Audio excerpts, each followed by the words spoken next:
hanya padamu Yesus, dan ku berlari kepada tujuanku. Kau beriku hari yang baru, yang lama telah berlalu. Rencanamu Tuhan indah bagiku, tak terbatas oleh pikiranku. Firman-Mu ya dan amin, sumber kekuatan, Kau pengharapanku, Kau terbaik bagiku.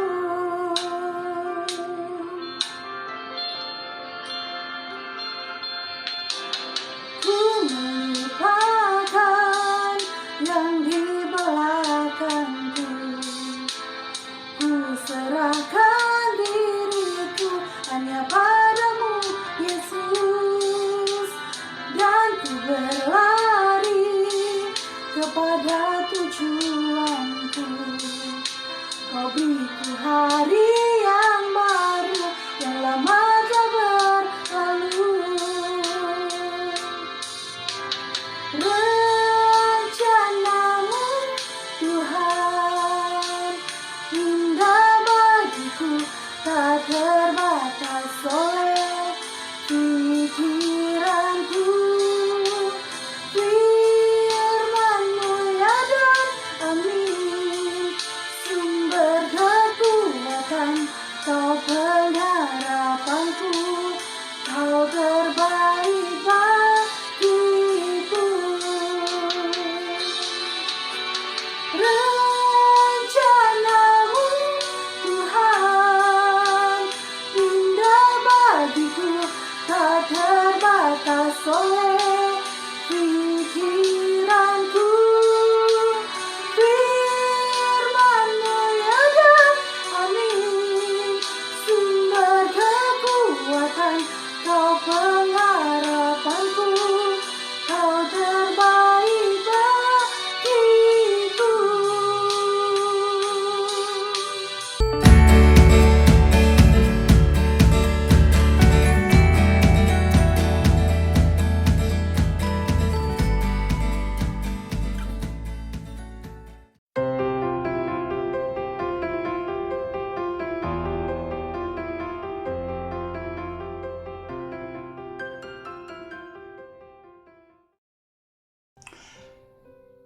Shalom dan selamat pagi untuk semua jemaat Tuhan di New Life Restoration Center Shalom. Salam Kristus dan salam bertemu kembali dalam ibadah raya pada pagi minggu ini secara online. Seperti mana yang kita semua sedia maklum, kini telah pun diisytiharkan darurat bagi kita semua. Walau apapun keadaan di luar sana, sungguh pun keadaan menjadi sukar dan mencabar kembali bagi kita semua. Kita tetap bersyukur dan berterima kasih kepada Tuhan. Sesungguhnya Dia yang memampukan kita dapat bertemu dan beribadah dengan cara sebegini. Mari kita serahkan masa ini kepada Tuhan. Mari kita bersatu dalam doa. Bapa kami yang di syurga, kami amat bersyukur dan berterima kasih kepada Engkau ya Tuhan, buat kemurahan serta kebaikan Engkau, seperti mana Engkau berfirman, apa yang tidak mungkin bagi manusia, mungkin bagi Allah, di mana Engkau memampukan kami datang beribadah bersama dalam roh. Sungguh pun tubuh kami berada di berlainan tempat. Biar dimanapun kami berada, baik di rumah, baik di tempat pekerjaan, baik dalam perjalanan, baik di hospital, serta di tempat-tempat lain, kami mohon akan hadirat Engkau bersama kami. Tuntunilah kami dalam ibadah kami di pagi ini ya Tuhan. Hamba-Mu ini juga bersyukur dan berterima kasih buat kesempatan yang Engkau berikan buat hamba-Mu untuk menjadi lidah-Mu di pagi ini. Kiranya Engkau berkenan akan ucapan mulut serta renungan hati hamba-Mu ini. Tuntunilah dan pimpinilah hamba-Mu ini. Kami menyerahkan ke seluruh ibadah kami ini ke dalam tangan Engkau. Sertai kami ya Tuhan. Dalam nama Yesus Kristus kami berdoa serta berucap syukur. Amin. Bapak Ibu serta teman-teman yang terkasih, mari kita sama-sama melihat firman yang Tuhan ingin saya perkongsikan kepada kita semua pada pagi ini. Mari kita buka di Alkitab masing-masing pada Injil Matius pasal 9 ayat ke-37 dan ke-38. Saya akan membacakannya. Injil Matius pasal 9 ayat ke-37 hingga ke-38. Maka katanya kepada murid-muridnya, tuaian memang banyak, tetapi pekerja sedikit. Karena itu, mintalah kepada Tuhan yang punya tuaian, supaya ia mengirimkan pekerja-pekerja untuk tuaian itu. Dengan ini, saya membawa perkongsian saya ini di bawah satu tema, yaitu apakah penginjilan? Objektif perkongsian saya pagi ini adalah secara pribadi, saya mau setiap pendengar mengetahui apa itu penginjilan sebenarnya, di mana tujuannya pula untuk mendidik dan mendorong setiap orang Kristen untuk menginjili. Sebagai pengenalan mengenai teks ini, kita lihat dalam ayat sebelumnya, yaitu di ayat ke-35 dan 36, di mana Yesus bekerja. Ayat ke-35 dan ke-36. Demikianlah Yesus berkeliling ke semua kota dan desa. Ia mengajar dalam rumah-rumah ibadah dan memberitakan Injil Kerajaan Syurga, serta melenyapkan segala penyakit dan kelemahan. Melihat orang banyak itu, tergeraklah hati Yesus oleh belas kasihan kepada mereka, karena mereka lelah dan terlantar seperti domba yang tidak bergembala. Di sini kita lihat Yesus memberitakan Injil Kerajaan Syurga. Dia menyembuhkan sakit penyakit yang dibawa oleh orang ramai kepadanya. Teks ini menyatakan bahwa Yesus mempunyai belas kasihan terhadap mereka. Dia kemudian berkata kepada murid-muridnya, teks bacaan kita hari ini, tuaian memang banyak, tetapi pekerjaan sedikit. Karena itu mintalah kepada Tuhan yang punya tuaian, supaya ia mengirimkan pekerja-pekerja untuk tuaian itu. Demikian firman Tuhan. Kesemua kita perlu tahu dengan jelas di sini, yang Yesus mengambil berat tentang penginjilan. Apakah penginjilan? Penginjilan adalah satu, doa.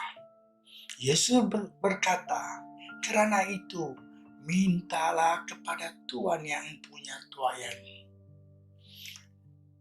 Adakah kita ingin menginjil?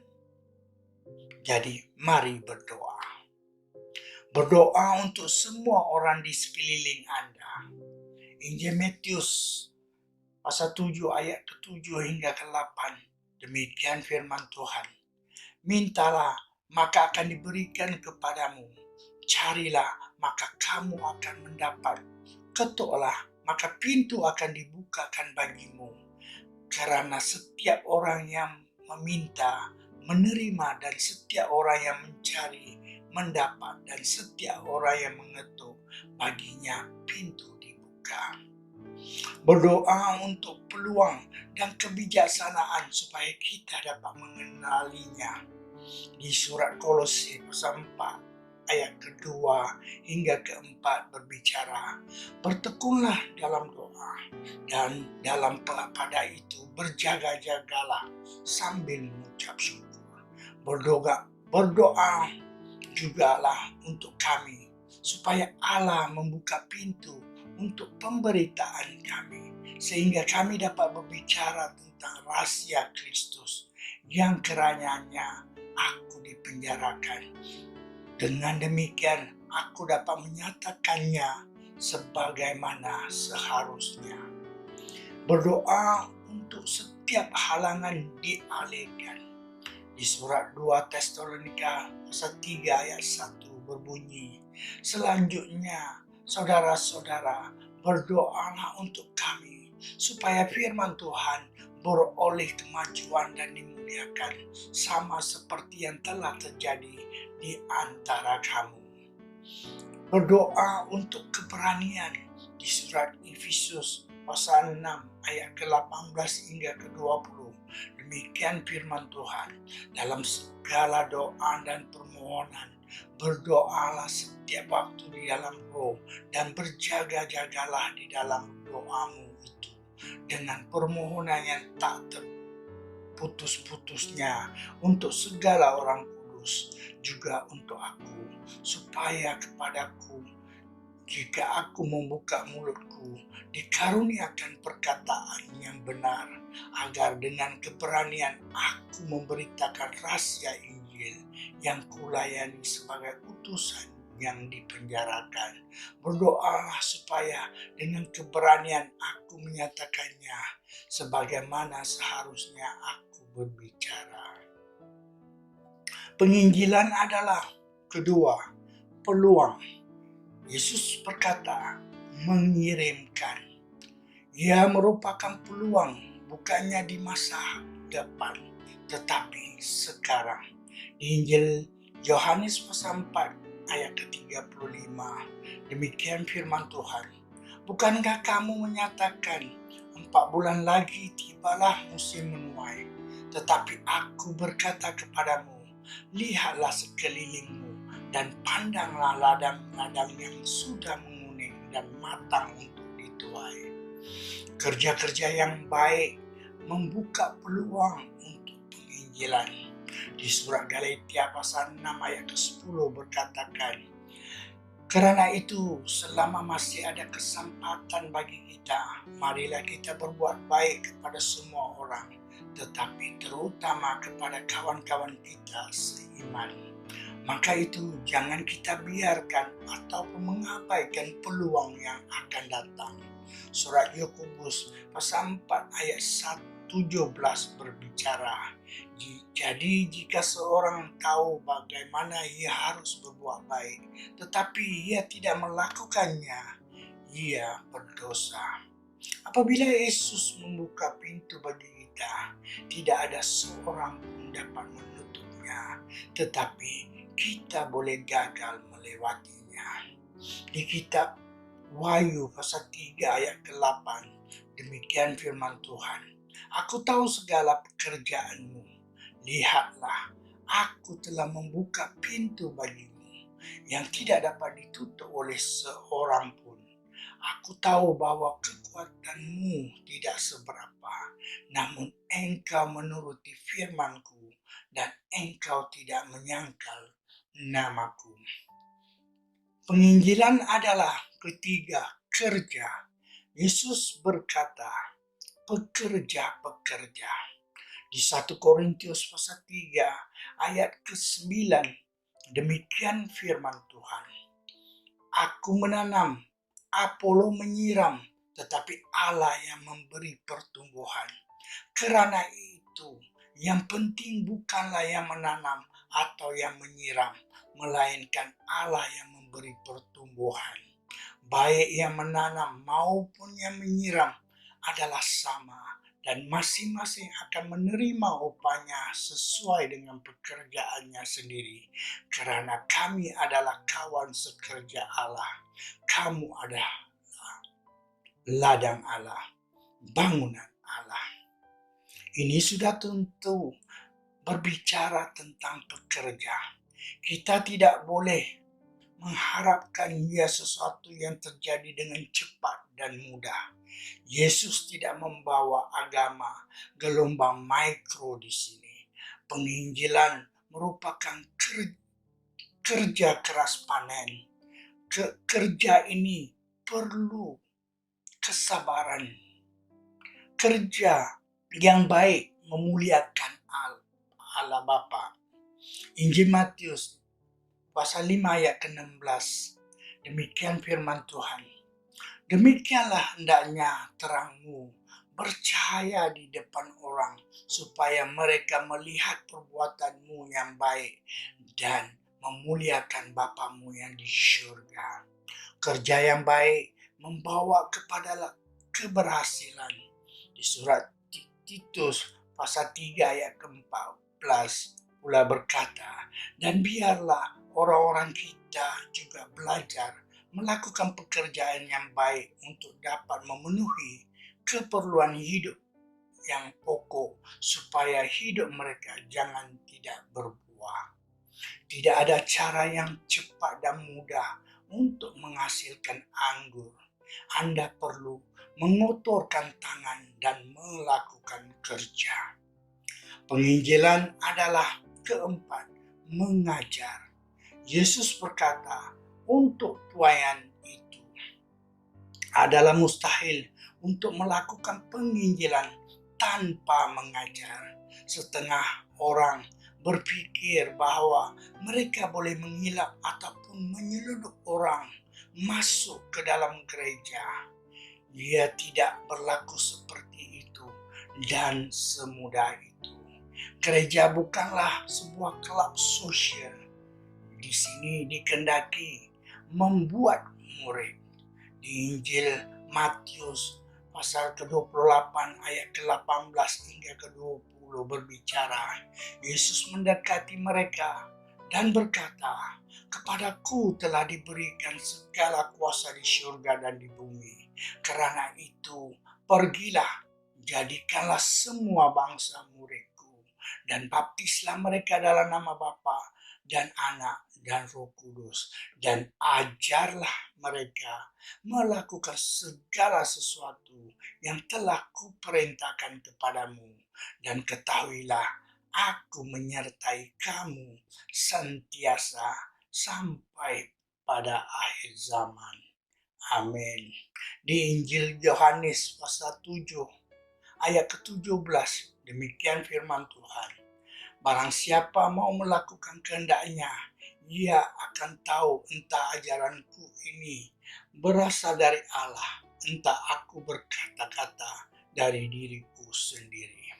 Manakala pasal 8 ayat ke-31 hingga 32 berkata, maka katanya kepada orang-orang Yahudi yang percaya kepadanya, jikalau kamu tetap dalam firman-Ku, kamu benar-benar adalah murid-Ku, dan kamu akan mengetahui kebenaran, dan kebenaran itu akan memerdekakan kamu.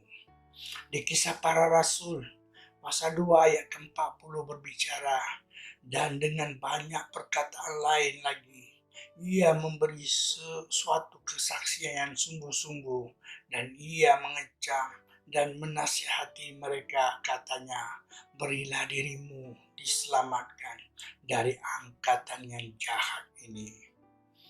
Kesimpulannya di sini, apakah penginjilan? Penginjilan adalah 1. Doa, 2. Peluang, 3. Kerja, 4. Mengajar. Ketika Yesus berkata, tuayan memang banyak, tetapi pekerja sedikit. Karena itu mintalah kepada Tuhan yang punya tuayan, supaya ia mengirimkan pekerja-pekerja untuk tuayan itu. Dia mau kita berdoa, meminta kepada Tuhan yang punya tuayan.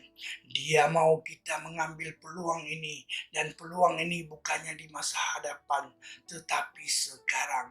Dia mau kita bekerja. Tidak ada cara yang cepat dan mudah untuk menghasilkan anggur. Anda perlu mengotorkan tangan dan melakukan kerja. Dia mau kita mengajar. Adalah mustahil untuk melakukan penginjilan tanpa mengajar.